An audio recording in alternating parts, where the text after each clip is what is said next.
أعوذ بالله من الشيطان الرجيم. بسم الله الرحمن الرحيم. الحمد لله رب العالمين، والصلاة والسلام على أشرف الخلائق أجمعين، سيدنا وسيد الأولين والآخرين، حبيبنا وحبيب إله العالمين، شفيع المذنبين ورحمة للعالمين، أبي القاسم المصطفى محمد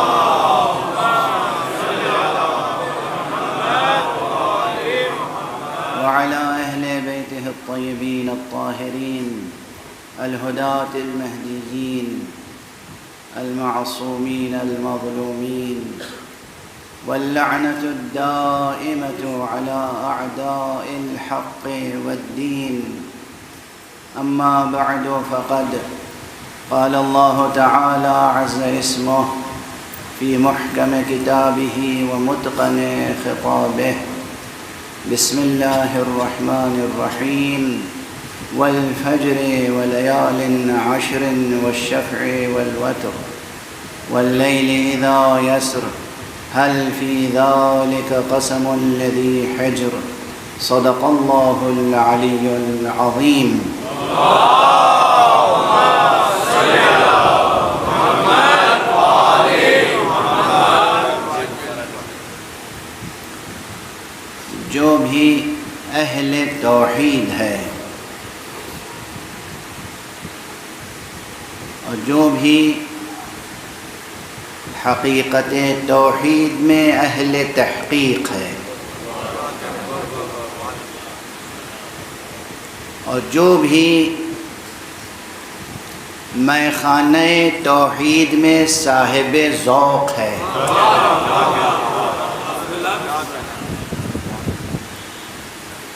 وہ جانتا ہے، اس پر یہ حقیقت منکشف ہے، اس کے آئینے فطرت میں یہ حقیقت منجلی ہے کہ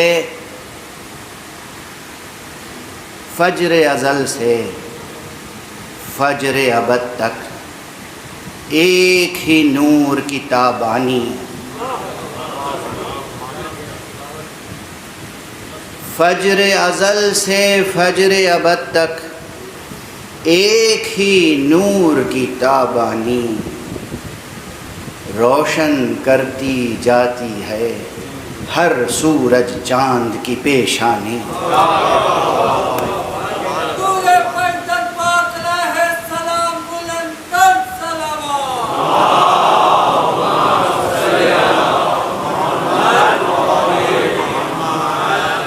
کس قدر توجہ طلب ہے یہ بات، اور کس قدر وجد آفری ہے یہ حقیقت اس مقام سخن پر کہ وہ جو نور السماوات والارض ہے وہ فجر کی قسم کھا رہا ہے۔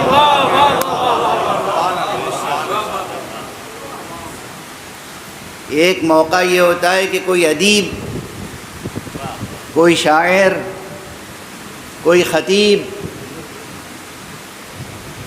اپنے شاعرانہ اور ادبی وجدان اور ذوق کے ساتھ فجر کی قسم کھائے،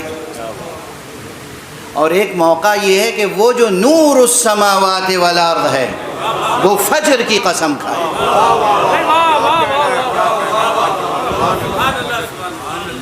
اور ہمارے یہاں پہلے مقام سخن کا تو درک کیجئے، کس مقام سخن سے گفتگو ہے، اور جب وہ کہ جو نور السماوات والارض ہے، اور وہی وہ نور ہے جس کی تابانی تمام سورجوں کی پیشانی کو روشن کرتی، تمام ستاروں کی پیشانیوں کو روشن کرتی، بلکہ ذرے ذرے کے دل و جگر کو روشن کرتی ہے، جس نے وہ قادر، وہ نور السماوات والارض، وہ نور السماوات والارض، وہ نور السماوات والارض جس نے نور کو سورج میں روشن کیا اور ذروں میں چھپا کے رکھ دیا۔ صلوات پڑھیے محمد والا۔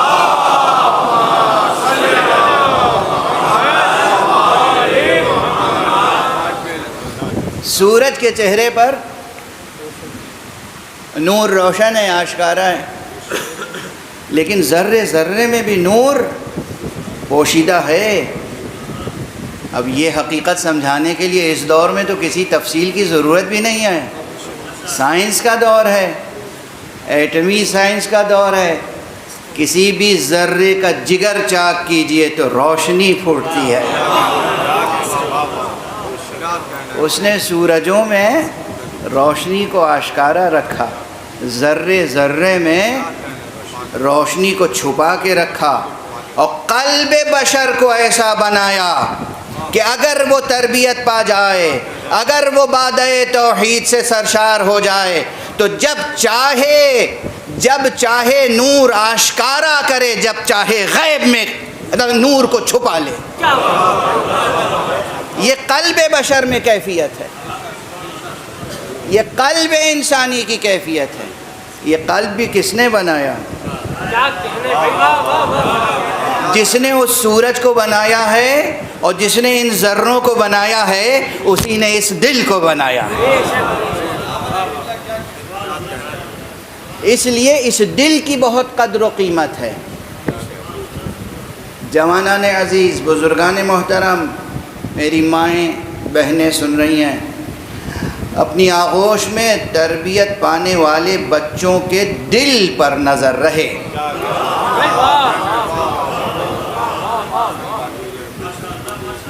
ان کے قلب کی تربیت ہو، ان کے دل پہ نظر رہے۔ اور یہ دنیا دار غفلت ہے، یہ بکھرا ہوا غبار آسمان ہے، یہ بیٹھا ہوا غبار زمین ہے۔ اگر اس دار غفلت میں اور خاکنائے دہر میں اس دل پر کہیں غبار آ جائے تو مجلس عزا میں لے آؤ تاکہ اشک عزا سے دھل جائے۔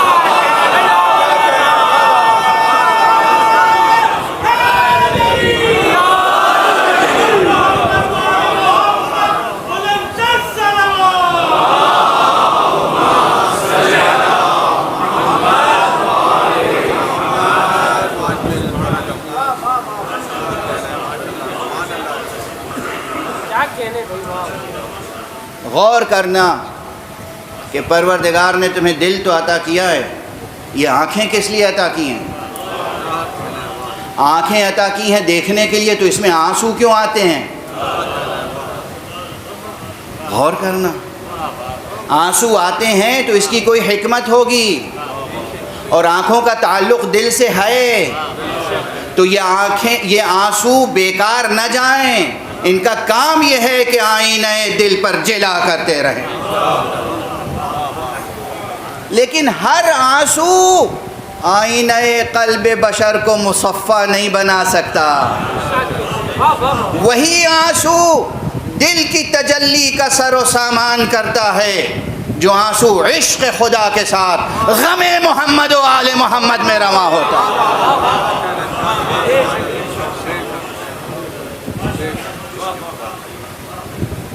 پروردگار آپ کی ذہانتوں کو اور ذوق کو پروان چڑھائے۔ میں کچھ عرض کر رہا ہوں اور آپ اس عرض کو اپنے پورے وجدان کے ساتھ قبول کر رہے ہیں۔ غور تو فرمائیے کہ اس نور السماوات والارض نے فجر کی قسم کھائی۔ یوں تو بہت سی چیزوں کی قسمیں کھائی ہیں قرآن مجید میں، لیکن جہاں جس شے کی قسم کھائی ہے وہاں اس شے کی معنویت میں اضافہ ہو گیا ہے۔ میری نظر سے ایک مفسر کی یہ سطریں گزری کہ انہوں نے کہا کہ قرآن مجید میں جن جن چیزوں کی قسمیں حق سبحانہ و تعالیٰ نے کھائی ہیں، لوگ اس میں تقدس کا پہلو تلاش کرتے ہیں، حالانکہ یہ ضروری نہیں ہے کہ اس میں تقدس پایا جاتا ہو. ارے بھائی اگر پہلے تقدس نہیں پایا جاتا تھا تو کم سے کم جب حق سبحانہ و تعالی نے اس کی قسم کھا لی اب وہ مقدس ہو گئی.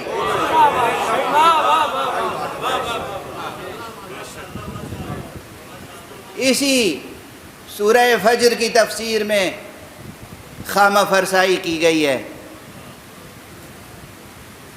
اور یہ جملے اس فقیر کے جو کبھی عرض کیے تھے ذہنوں میں ہوں گے کہ یہ مقام آیات متشابہات میں سے ہے. آیات متشابہات، اس میں کوئی شک نہیں. لیکن قرآن مجید کا نظام یہ ہے، لطف پروردگار یہ ہے، لطف باری یہ ہے.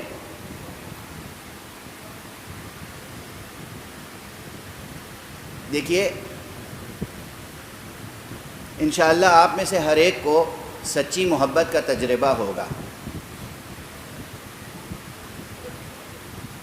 اور اگر مجازی محبت کا تجربہ نہ ہوا ہو تو کم سے کم آپ اس مکتب فکر سے تعلق رکھتے ہیں، آپ اس مدرسے سے تعلق رکھتے ہیں کہ آپ کو تو عشق حقیقی کا تجربہ ہوگا. یہ مدرسہ عشق ہی تو ہے جہاں بیٹھے ہیں.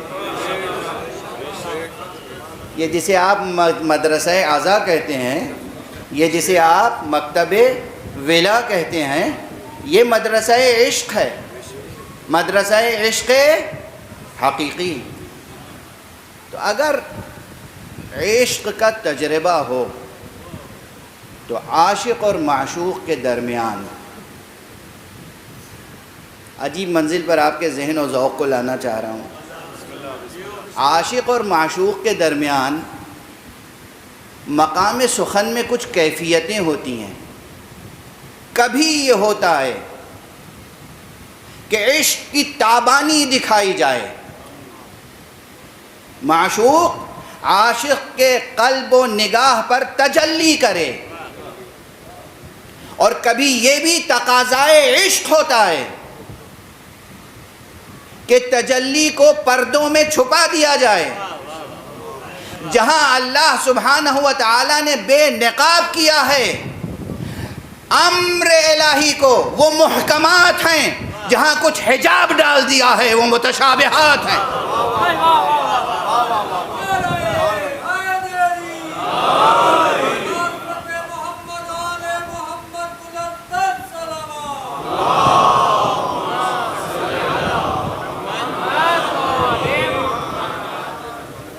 اب آج اس مختصر مجلس میں موقع نہیں ہے کہ اس لطیف نکتے کی مزید وضاحت کی جائے.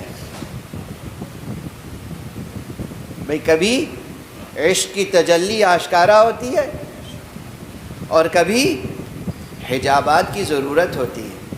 بس جہاں کلام میں حجاب ہے وہ متشابہات ہیں، اور جہاں حجاب نہیں ہے وہ مقام محکمات میں سے ہیں. متشابہات اور محکمات میں رشتہ یہ ہے، اگر واقعاً عاشق عاشق ہے تو وہ سمجھتا ہے کہ معشوق نے جہاں حجاب ڈالا ہے اس حجاب کو اس تجلی سے برطرف کیا جا سکتا ہے جو آشکارا ہے. اسی چیز کو سادہ طور پر مفسرین یوں لکھ کے چلے جاتے ہیں کہ متشابہات کو محکمات کی روشنی میں سمجھنے کی کوشش کرنی چاہیے. لیکن پھر اپنی اپنی کوششیں، اپنی سی کوششیں. بھئی جس کا جتنا مرتبہ عشق ہے، جتنا حظ و حصہ، جتنا سہم اس کو نصیب ہوا ہے محبت کا یا توجہ کا یا التفات کا یا غفلت کا، اس اعتبار سے ہی تو وہ سمجھ سکتا ہے باتوں کو. اسی لیے عرض کیا کہ محکمات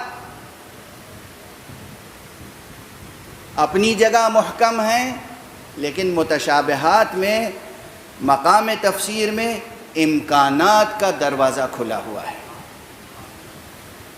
کہ مثلاً والفجر جو قسم کھائی گئی یہ کس لیے کھائی گئی، اور اس کے بعد ولیال عشر، اور 10 راتوں کی قسم. فجر کی قسم، 10 راتوں کی قسم، والشفع والوتر، اور 2 عظیم الشان حقیقتوں کی قسم، اور 1 عظیم القدر یگانہ حقیقت کی قسم، واللیل اذا یسر، اور اس عظیم رات کی قسم جو ڈھل جائے، هل فی ذلک قسم لذی حجر، کیا جو لوگ عقل رکھتے ہیں ان کے لیے ان قسموں میں کوئی دلالت ہے، کوئی شاہد ہے، کوئی معنویت ہے یا نہیں ہے؟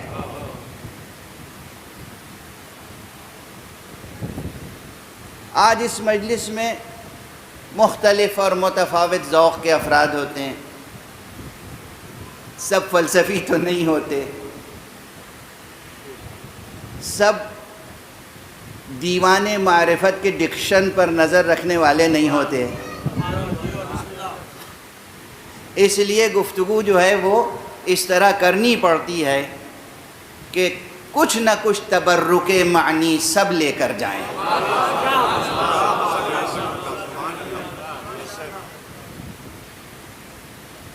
تو گفتگو کو پھر مربوط کر دوں براہ راست کہ میں نے آج اس مجلس کے لیے سورہ فجر کے ان ابتدائی آیات کو کیوں عنوان قرار دیا؟ کسی اور کا نہیں، کسی رازی کا نہیں، کسی غزالی کا نہیں، کسی کلینی کا نہیں، کسی صدوق قمی کا نہیں، یہ قول حضرت صادق آل محمد علیہ السلام،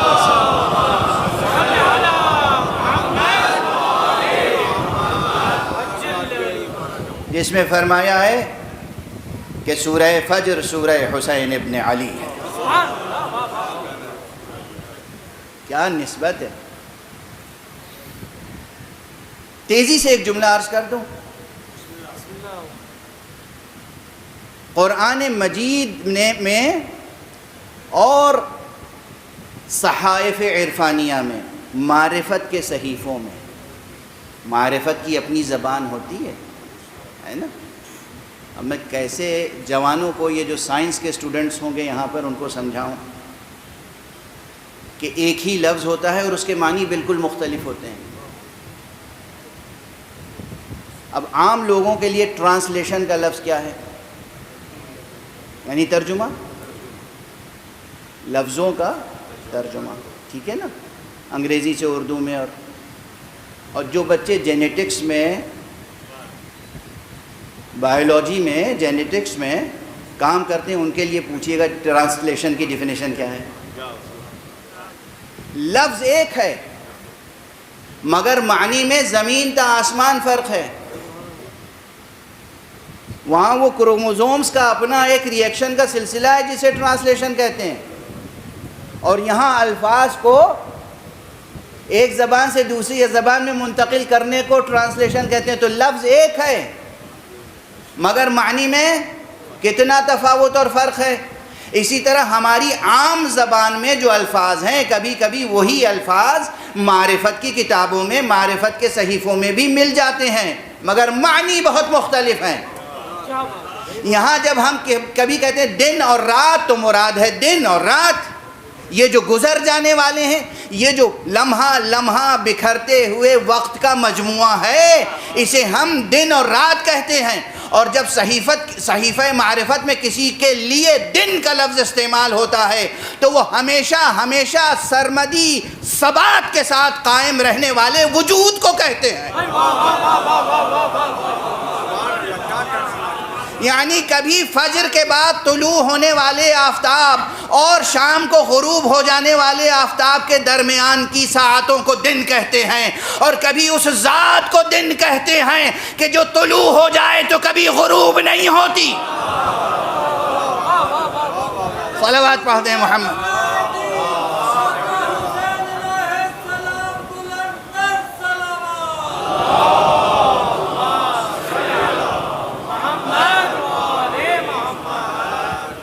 بہت دقیق بحث آ گئی، ارادہ نہیں تھا لیکن بے اختیار بہت دقیق بحث آ گئی۔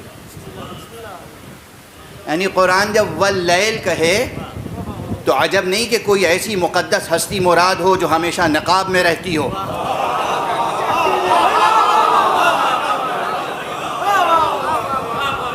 اور جب قرآن کبھی الیوم کہے تو عجب نہیں کہ وہ حقیقت مراد ہو کہ جس کے زیر نگی تمام زمانی حقیقتیں ہوتی ہیں. اور دن اور راتیں الگ ہیں. یعنی کبھی کبھی یہ سانس لیتے ہوئے زندہ بشر کو بھی یوم سے تعبیر کیا جاتا ہے. پڑھیے گا صحیفہ معرفت پڑھیے گا, بزرگان معرفت کی کتابیں پڑھیے گا. کبھی کبھی اچھا اسے قریب کر دوں ذہن سے مثال دے کر, مگر مثال بھی ادبی ہوتی ہے. دست ادب جوڑ کے عرض کر رہا ہوں, دہائی دیتا رہتا ہوں ادب کی. ادبی ذوق کو پروان چڑھائیے. یعنی یہ جو الفاظ استعمال ہوتے ہیں نا, ایک تو اپنی زندگی با ادب ہو. معصوم نے فرمایا ہے, حضرت امام جعفر صادق علیہ السلام,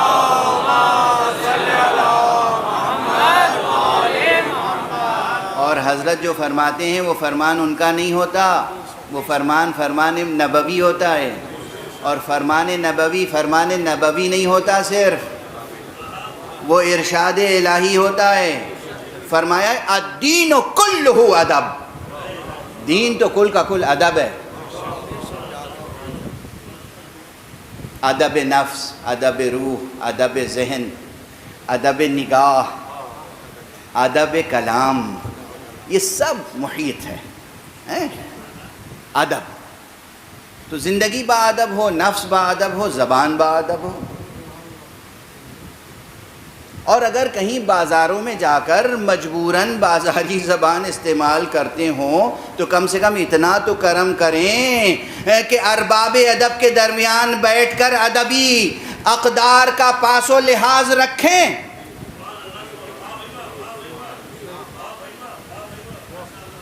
یہاں ان مجلسوں میں, ان محفلوں میں, یہاں تو ادب کا معیار برقرار رہے. تو ایک ادبی مثال دے دوں. یاد آ گیا ایک جملہ تو عرض کروں کہ کوئی کہے گا صاحب آپ ادب کی بات کیا کرتے ہیں, ہم تو مزدور ہیں, ہمارا ادب سے کیا تعلق. آپ کو معلوم ہے دنیا میں کتنے مزدور دنیا کے بڑے ادیب اور شاعر ہوئے ہیں. انہی لاہور کی گلیوں میں ایک شخص مزدوری کیا کرتا تھا, اینٹیں ڈھوتا تھا اپنے کاندھوں پر, اینٹ اور گاروں سے دیواریں بناتا تھا, مگر اتنا بڑا شاعر ہوا جسے احسان دانش کہتے ہیں. مثال آ گئی تو بچوں کی تربیت کے لیے عرض کر دیا میں. تو ضروری نہیں ہے کہ ادیب اور شاعر یا ادبی ذوق رکھنے کے لیے آپ کو اردو میں, انگریزی میں, عربی میں, فارسی میں پی ایچ ڈی کرنی ہو.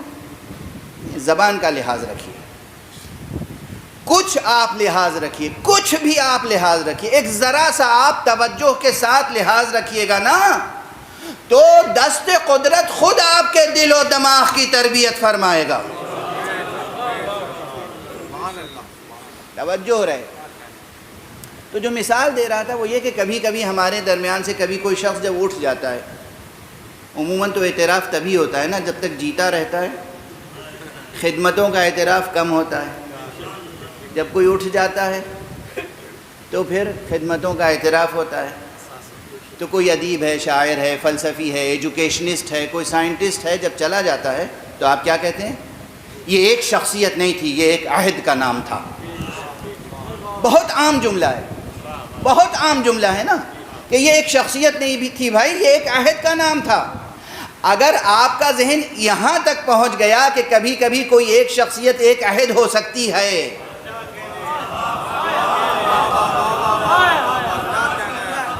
تو پھر صحیفہ معرفت کی عبارت سمجھنا آسان ہو جائے گا کہ کبھی کبھی الیوم کسی معصوم کی ذات ہو سکتی ہے.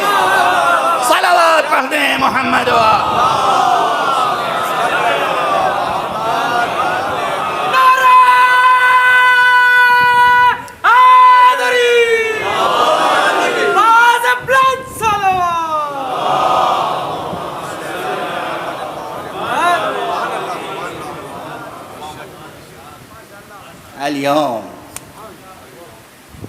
اليوم ذات بنے تو علی کہلاتا ہے، گزرتے ہوئے دن میں ڈھل جائے تو روز غدیر بن جاتا ہے۔ ایک صلوات پڑھ دیجئے محمد والے۔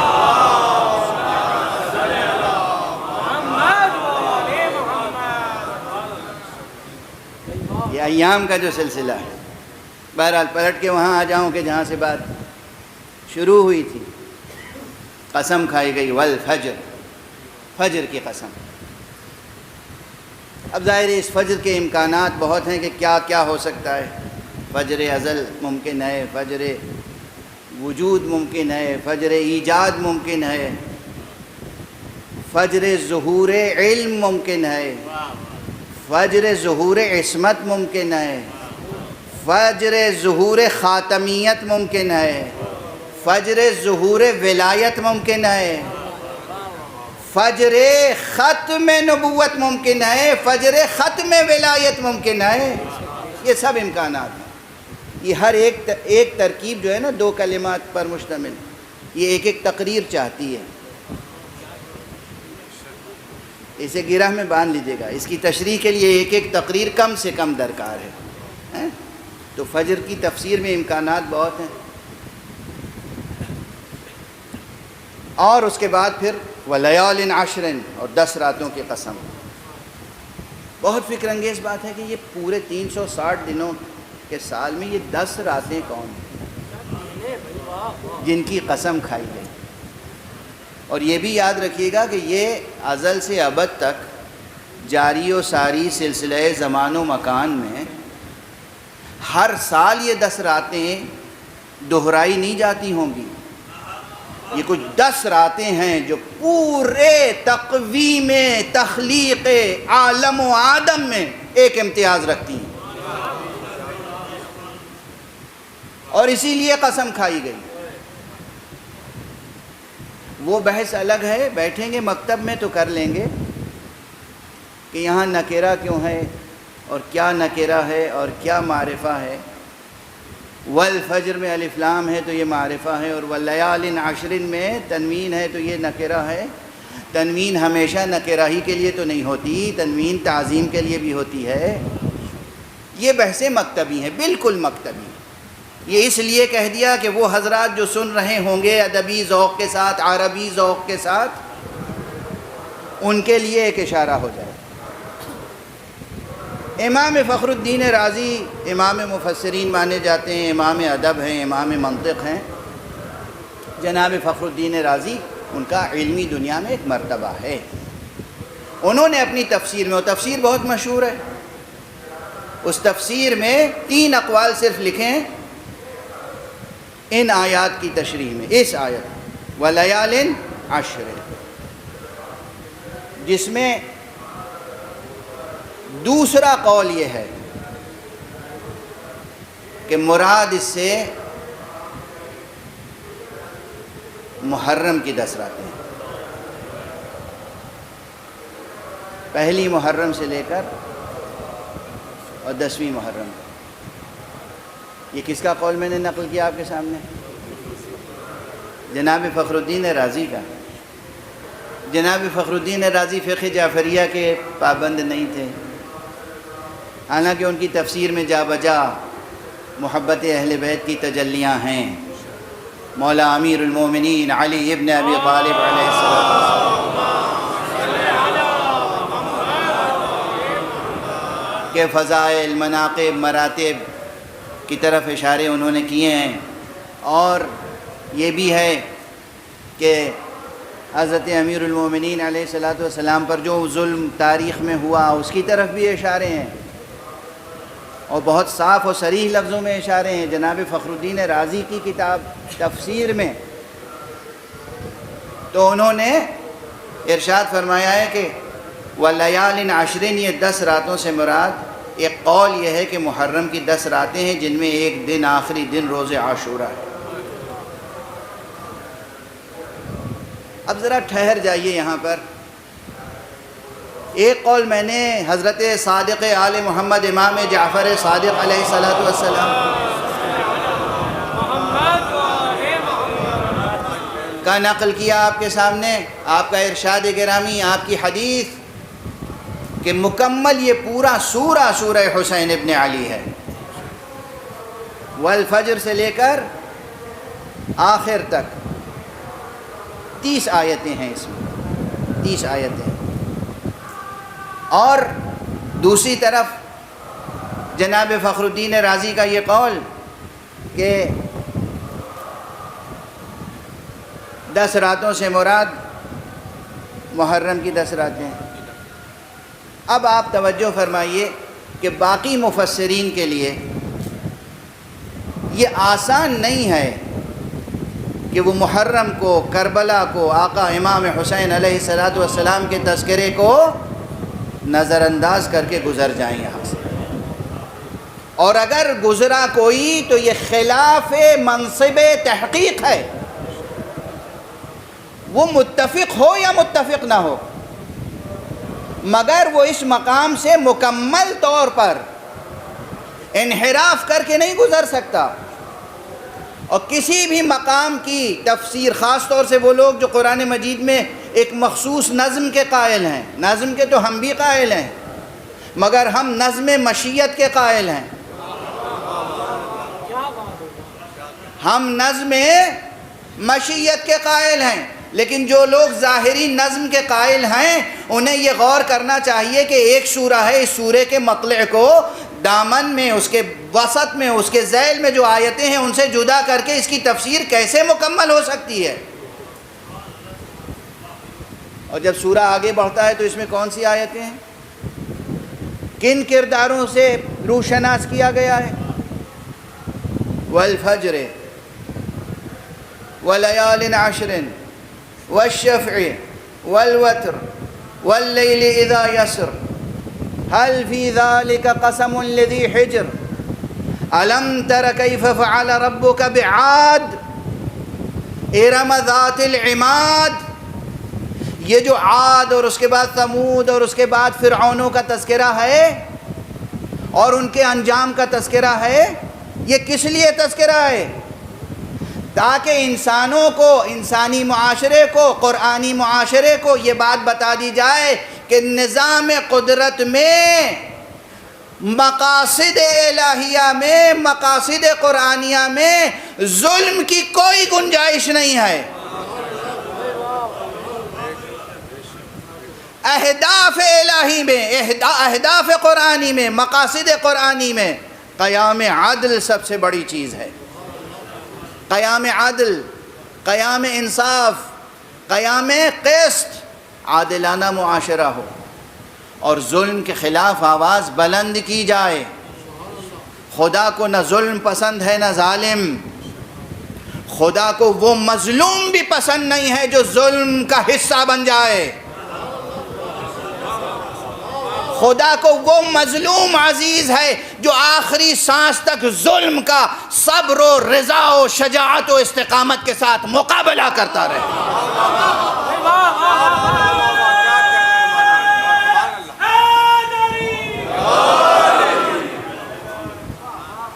ایک اور بلند تر صلوات پڑھ دیں.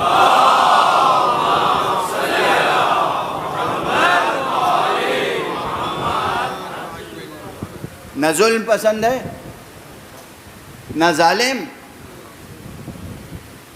نہ وہ مظلوم جو اپنے ارادے اور اختیار سے ظالم کو قبول کر لے. وہ مظلوم عزیز ہے اور وہ مظلوم مستحق نصرت الہی ہوتا ہے کہ جو آخری سانس تک ظالم کا مد مقابل بنا رہے، اور وہ بھی بخاطر خدا نہ کہ بخاطر نفس.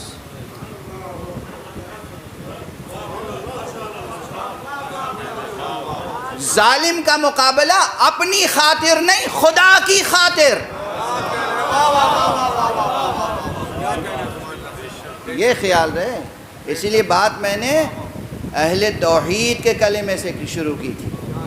جو سچا اہل توحید ہو، جو حقیقت توحید میں اہل تحقیق ہو، جو میں خانہ توحید میں ذوق بادہ گساری رکھتا ہو، وہ جانتا ہے کہ اپنی خاطر، اپنی انا کی خاطر، اپنی ذات کی خاطر کچھ نہیں کیا جاتا۔ ظالم کا مقابلہ کرو تو خدا کی خاطر۔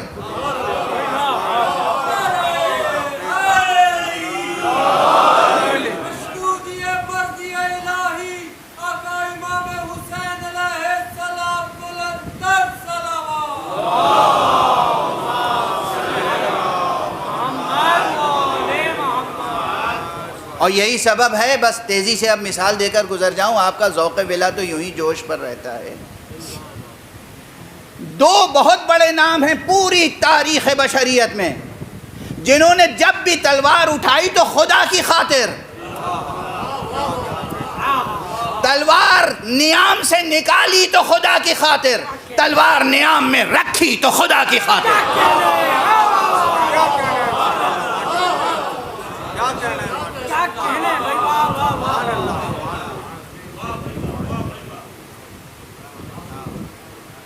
اور آپ کے ذہنوں میں وہ نام روشن ہے۔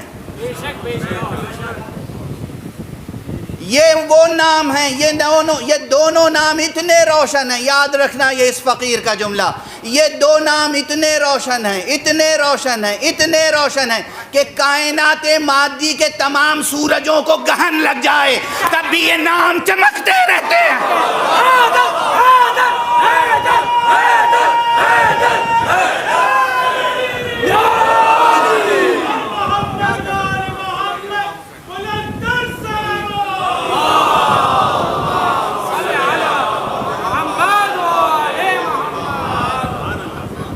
اس کائنات مادی کے تمام سورجوں کو گہن لگ جائے تب بھی نام علی اور نام حسین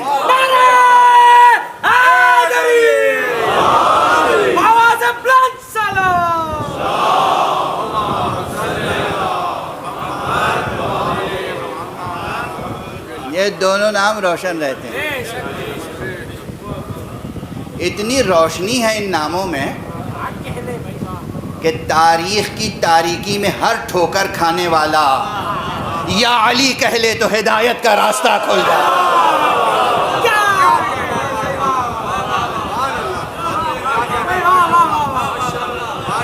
کیا روشنی ہے، کیا تابانی ہے، کیا تابناکی ہے، کیا تابکاری ہے۔ کسی کی زندگی میں لگاتار مسلسل اگر تاریک رات چھائی رہے، ایک بار پورے جذبے سے یا علی کہہ کے تو دیکھے۔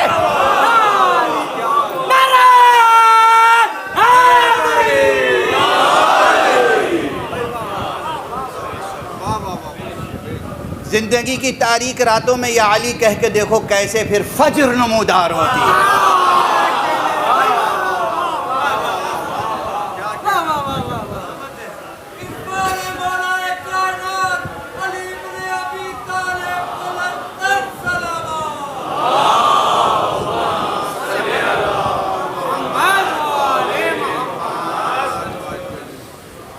میں نے عرض کیا تھا کہ یہ وہ نام ہے، وہ روشن نام ہے۔ نام نہ لو، صفتیں بیان کرو تو آپ کے ذہن میں وہی نام آتا ہے۔ اچھا خدا کی قسم یہ تجربہ ہے نا آپ کا، ہم علم کا تذکرہ کریں تو علی ذہن میں آتے ہیں، ہم شجاعت کا تذکرہ کریں تو علی ذہن میں آتے ہیں، نام لینے سے پہلے ذہن میں آ جاتے ہیں۔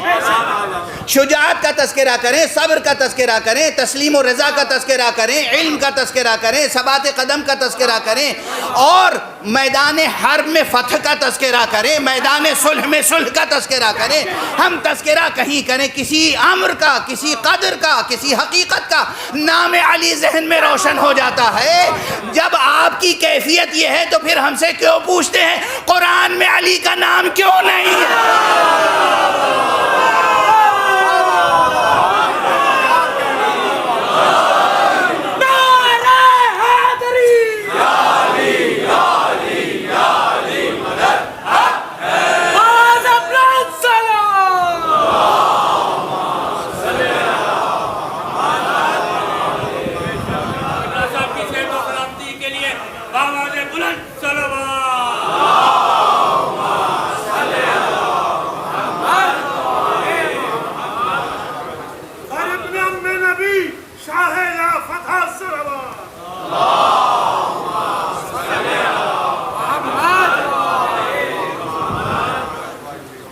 دو ناموں کی تابانی بے نظیر ہے، بے نظیر. تو ایک ہے نام علی. اچھا، انہوں نے تلوار اٹھائی تو خدا کے لیے، تلوار نیام میں رکھی تو خدا کے لیے. میں یقیناً یہ روایت مجھے بہت عزیز ہے، اس لیے میری زبان سے پہلے بھی سن چکے ہوں گے آپ. میدان جنگ ہے، علی ابن ابی طالب علیہ الصلاۃ والسلام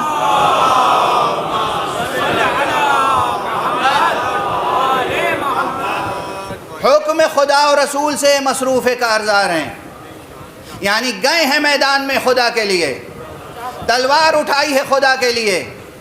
سامنے ایک شخص آ گیا، ابو طالب کے بیٹے، ہم نے سنا ہے کہ تم سے کوئی کچھ سوال کرے تو ہمیشہ سوال کا جواب مثبت دیتے ہو، عطا کرتے ہو، کچھ مانگے تو دیتے ضرور ہو. میں بھی سوال لے کے آیا ہوں. کہا ہاں ہاں سوال کر، میدان جنگ ہے.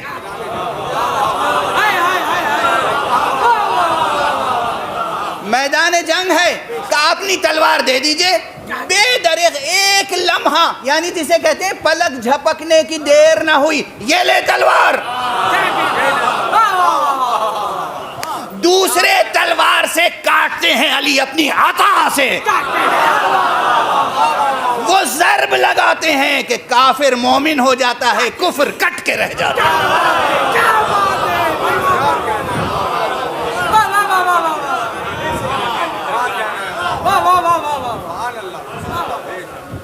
یہ لے تلوار.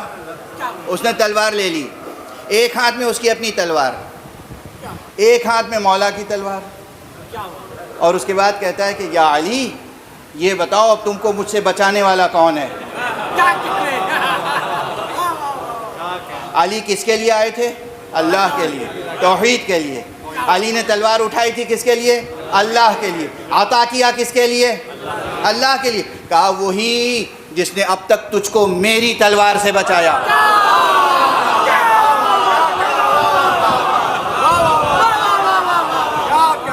ایک صلوات پڑھ دیجئے محمد.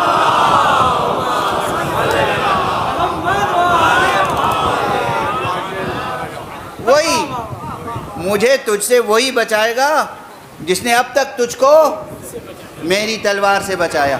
جملہ ہی تو تھا، جملہ ہی تو تھا، مگر کسی اور کا جملہ نہیں تھا، لسان اللہ کا جملہ، علی کا جملہ تھا.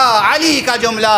علی کی شمشیر بیکر کو دو ٹکڑے کر کے رکھ دیتی تھی، علی کے جملے نے اس کے دل میں بیٹھے ہوئے کفر کو دو ٹکڑے کر دیا.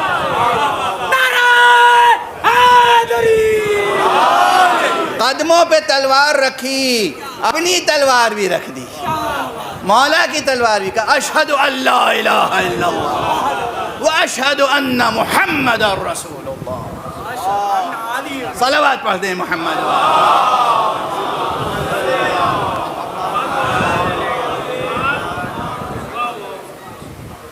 اب اگر میں اپنے ذوق کے مطابق اسی طرح مثالیں دیتا چلا جاؤں تو وقت بہت اس وقت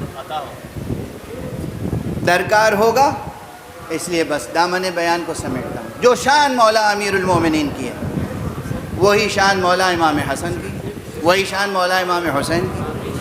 یہ تلوار اٹھاتے ہیں تو خدا کے لیے، تلوار نیام میں رکھتے ہیں تو خدا کے لیے. کربلا میں جتنی دیر تک حسین نے تلوار اٹھائی مشیت کی خاطر، یہاں تک کہ ایک موقع آیا جسے کہتے ہیں کہ جیسے آقا حسین کے کانوں میں ایک صدا آئی،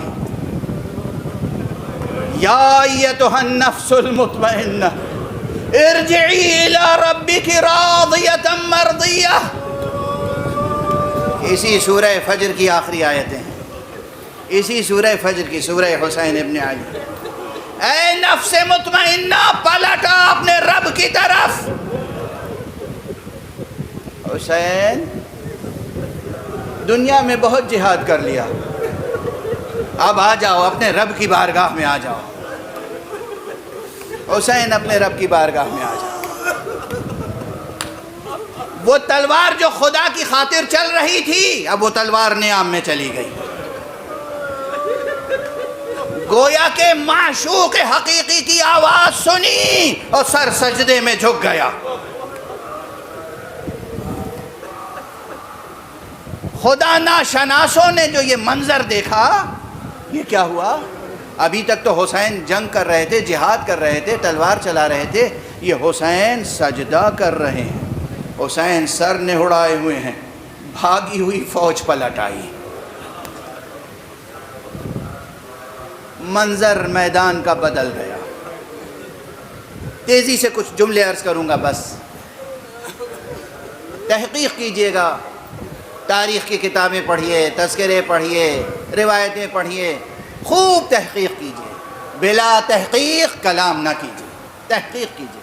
میں خلاصہ و فشردہ عرض کر رہا ہوں، آقا حسین صبح عاشور سے لے کر عصر عاشور تک خدا کی خاطر شمشیر چلاتے رہے۔ حسین تنہا نہیں، بلکہ آقا حسین کے ساتھ ساتھ ایک مختصر سی فوج تھی، مگر کیا قیامت کی فوج تھی۔ ان میں سے ہر فرد اپنی جگہ ایک لشکر تھا، چاہے وہ اصحاب میں سے ہوں اور چاہے اہل بیت میں سے۔ اور اہل بیت میں سے کون تھا؟ جتنے تھے وہ خانوادہ ابو طالب سے تھا کوئی، اور کوئی خانوادہ رسالت سے۔ اور یہ دونوں خانوادے وہ ہیں کہ ملک، کہ جسے کہنا چاہیے کہ مرج البحرین التقیان، یہ دونوں سلسلے جڑے ہوئے ہیں، خانوادہ ابو طالب، خانوادہ رسالت، دونوں کے لہو جڑے ہوئے ہیں، دونوں کے لہو ایک دوسرے میں ممزوج ہیں، مختلف ہیں۔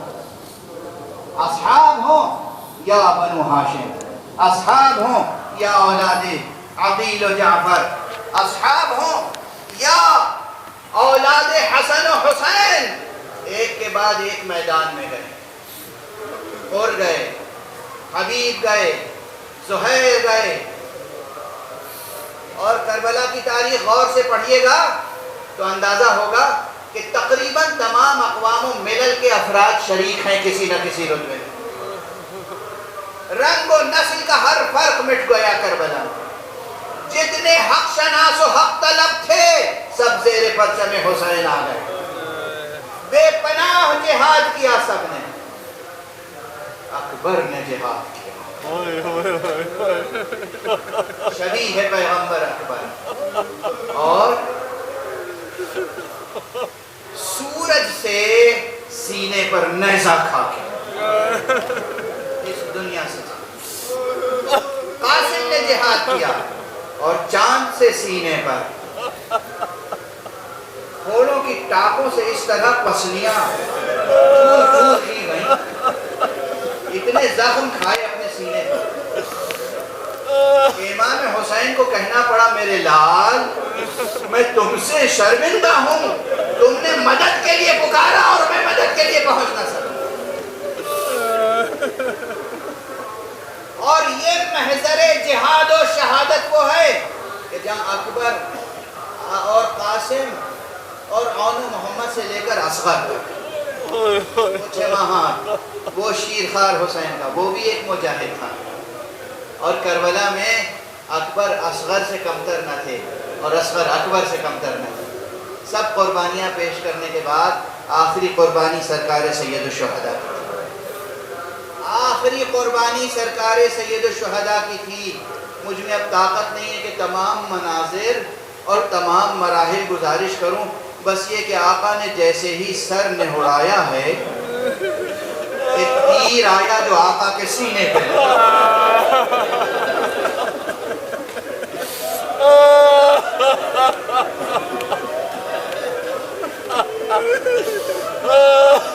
کربلا کا دن گزر گیا،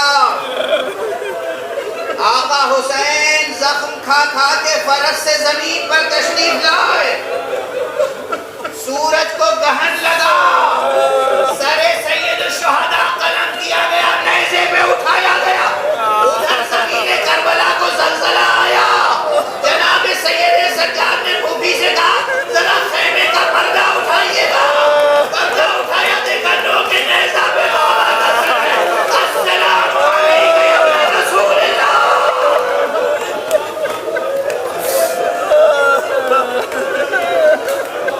کربلا میں شام غریبہ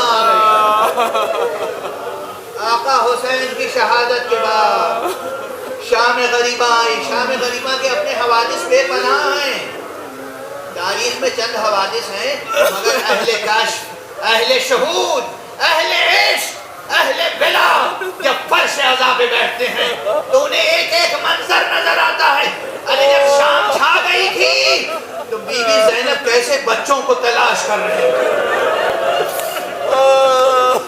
کربلا کے بن میں جب شام آ گئی تو چھوٹے چھوٹے بچوں کو مائیں تلاش کر رہی تھی، اور کتنے بچے تھے پیاسے جو گرم ریت کو ہٹا کے اپنا سینہ انہوں نے زمین پہ رکھا، اور ذرا سی ٹھنڈک جو محسوس ہوئی احساس ہوئے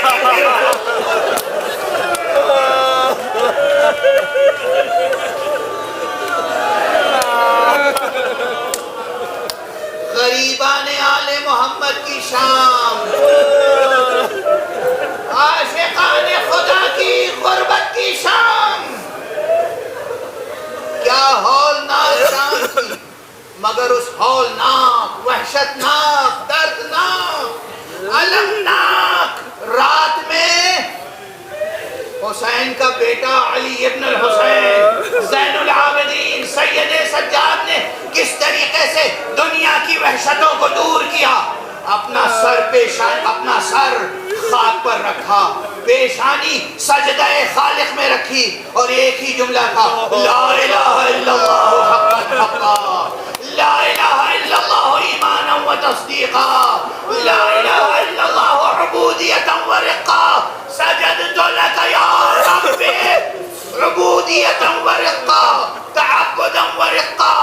یہ سلسلہ جاری تھا، اور اس سجدہ گزار کی حفاظت کرنے والی ایک خاتون تھی جو جلایا پھر رہی تھی، وہ زینب کبریٰ، جانشین مرتضیٰ بھی تھی، جانشین زہرا بھی تھی، گویا جناب زینب طواف کر رہی ہیں اور کعبہ ایمان سجدے میں مشغول ہے، اور یاد الہی کا سلسلہ جاری ہے۔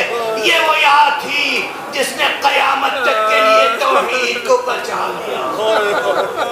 پروردگار ہماری اس عبادت عزا کو قبول فرما، معبود ہمیں اہل توحید بنا دے، پروردگار ہمارے دلوں میں محبت خدا ڈال دے، پروردگار جہاں جہاں سینوں میں چراغ توحید روشن ہے اسے فروزاں رکھ، پروردگار ہمارے ہاتھوں میں ہمیشہ دامن ختم نبوت رہے، معبود ہماری وابستگی ہمیشہ حسین سے رہے، غم حسین سے رہے، عزائے حسین سے رہے، پروردگار ہمیں آنکھیں دی ہیں تو ان آنکھوں کو ہمیشہ غم حسین میں اشک باری کا شرف عطا فرمانا، پروردگار ہماری ذریتوں میں، ہماری نسلوں میں قیامت تک ارباب توحید اور اہل ولا کو خلق فرمانا، پروردگار تجھے واسطہ ہے حسین کا، تجھے واسطہ ہے سید سجاد کا، تجھے واسطہ ہے زینب کبریٰ کا، تجھے واسطہ ہے شہدائے کربلا اور اسیران کربلا کا،